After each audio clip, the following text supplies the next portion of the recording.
student is residing in another state, when they take the course, then it's your responsibility to know that as an institution and to act accordingly. And so for us, that might mean, for example, students who signed up for summer classes, they might be an on-campus student here, but they signed up for a distance education summer class, and they went back to their home state to take that class. When they're residing in that state, we have to be authorized if we're going to serve them while they reside in that state. And it is a thing that you have to monitor.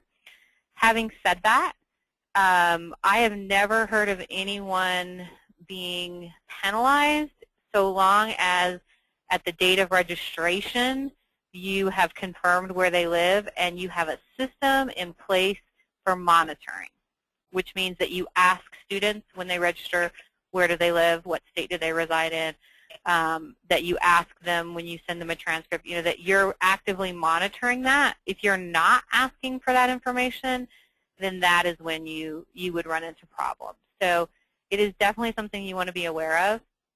There's also a lot of conversation about military students. So a military student, has the right to say that they're a resident of almost any state.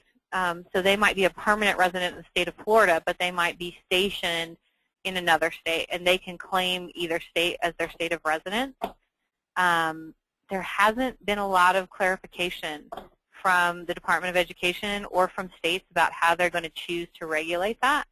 And so my best advice is that you go with the students where they reside, where they physically are present at the moment, because it's very much around this idea of, most regulations are centered on this idea of